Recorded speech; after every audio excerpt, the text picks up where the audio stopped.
Hi everybody. As mentioned earlier today in my Paris-Nice preview, we'll see a bunch of Grand Tour contenders racing either Paris-Nice or Tirreno Adriatico over the coming week.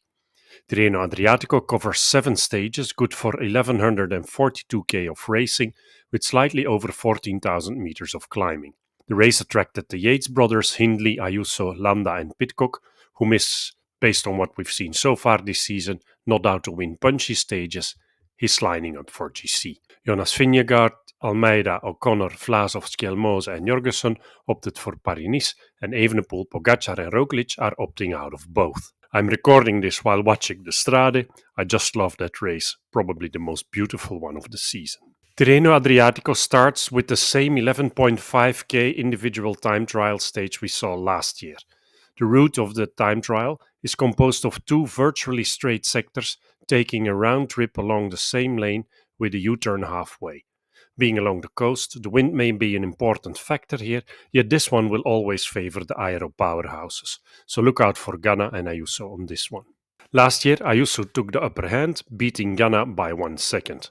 And here's the riders who finished within 25 seconds of the lead. Stage 2 is long and flat, 190k, featuring 1100 meters of elevation gain.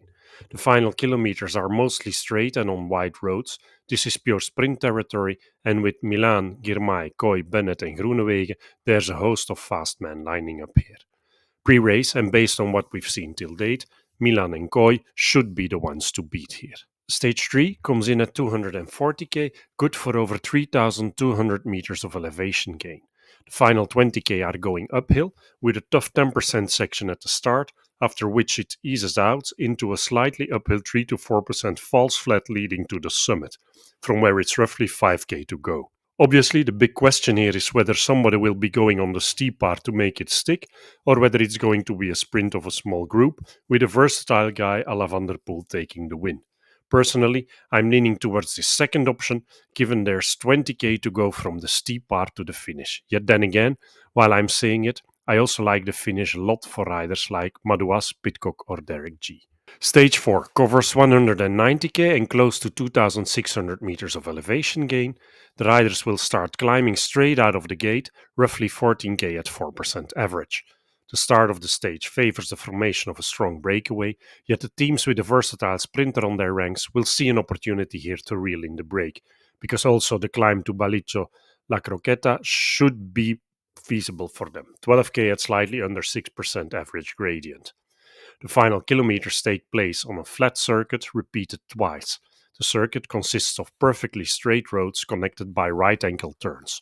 For now, I'm calling this for a versatile fast guy, and Kooi and Girmay are names that come to mind here. Stage 5 also breaks the 200k mark, going up and down all day, good for nearly 3,500 meters of climbing.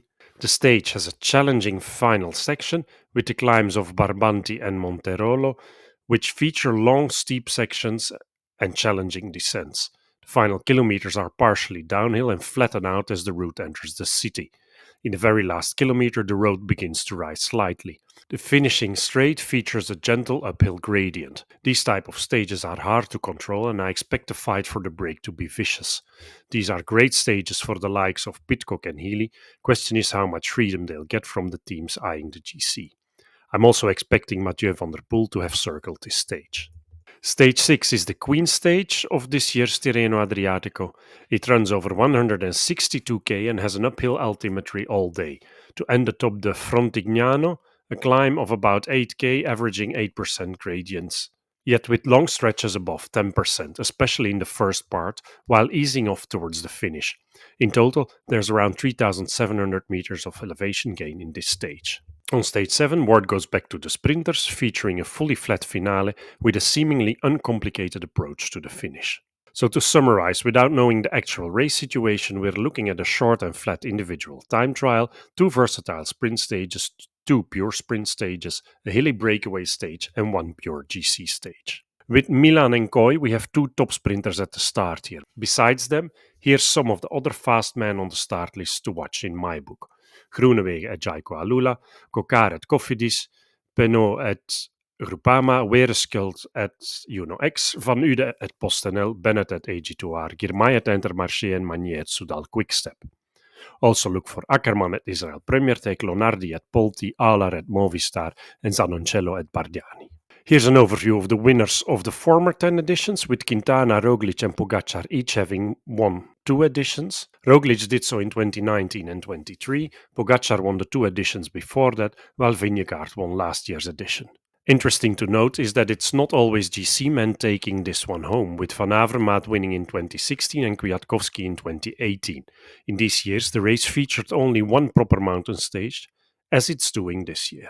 Here's an overview of some of the riders lining up with previous experience in this race, including 3 former winners, Kwiatkowski in 2018, Simon Yates in 2020, and Quintana having won the race twice, back in 2015 and 17. Besides them, we also have a whole lot of former podium finishers, Adam Yates, Landa, Caruso, Fuglsang, Maika, and last year's runner-up Ayuso, and third-place finisher Hindley. Betting odds were not yet available at the time of recording, yet here's the riders to watch in my book. While recording this, Landa is riding the Strade, so we'll get a first indication of his form. I expect him to be strong in Tirreno. He already has a whole collection of top 10 positions on GC at this race. And for those who haven't been following the classics, keep a close eye on Magnier in the sprint stages. Also keep an eye on Valentin Parepintre, second in Oman earlier this year. Lars de Plus is the man in form at Ineos. Adam Yates or Ayuso at Team UAE can both win this, and both are in good shape. Yates won the Tour of Oman, and Ayuso has impressed in some climby one-day races.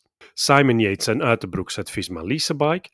Simon we haven't seen in action yet this season, while Uiterbroeks got P5 in Oman. Obviously look for Koy in the sprint stages. He won 2 stages in Oman, got sick in the UAE Tour, yet was back in form on the opening weekend. Bahrain Victorious has an interesting tandem here with Tiberi and Bilbao. Personally, I'm expecting Bilbao over Tiberi.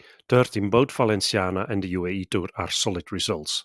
Carapaz at EF, even though he doesn't tend to do well in these early season stage races. Hindley or Van Gils at Red Bull Bora, and with Van Gils having been sick in the run-up to the Strade, and Hindley having been third here on last year's edition, he's the rider I'm expecting at Bora.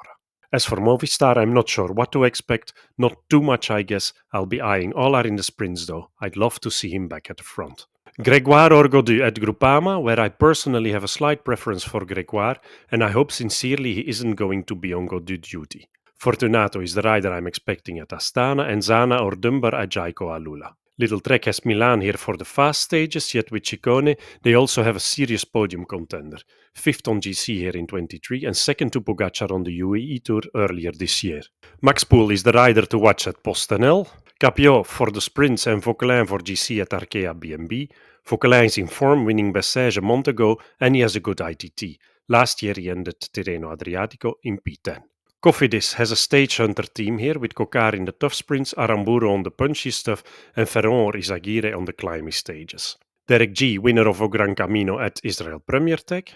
Alpecin de Koning revolves around Van der Poel, who indicated after his Saint-Main win to have good legs, so put a star behind this name for stages 2 and 5. At Intermarché, Girmay will be aiming for the same stages and expect him to mix it up in the pure sprint stages as well. Decathlon Egitoire has Bennett for the fast stages and Berthet and Staunen Mittet for GC. Berthet is the one I'm calling here, second behind Sivakov in the Ruta del Sol. At Polti, look for Lonardi in the difficult sprints and Piganzoli is the rider to watch on GC. 14th in Valenciana and second to G in the Gran Camino. Pidcock will be shooting for GC here, looking to confirm on his Alula Tour win and his Ruta del Sol podium, and a very strong performance in the Strade Bianche. For the sprint stages, watch out for Nisolo and Moschetti. At Tudor, watch out for Hirschi, and for some of the stages, keep an eye on Pluimers, a promising youngster, 15 Kuurne Brussels Kuurne in strong company. And finally, for Uno X, I expect them to go for stage wins, with Kort in the punchy stuff and Wereskild in the sprints. Ayuso is my only 4-star favorite for this race. Adam Yates, Ciccone and G each get 3 stars. Hindley, Landa and Simon Yates get 2 stars. And Pidcock, Bilbao and Berthet each get 1 star. Over the next week, look out for my daily previews. I'm heading into a busy week, yet I'll try to squeeze these stage previews in the day ahead. And where I'm calling a Jumbo-Visma double in Paris-Nice, I'm calling the UAE double here, with Ayuso taking the win ahead of Adam Yates and Derek G. Enjoy the race and see you soon.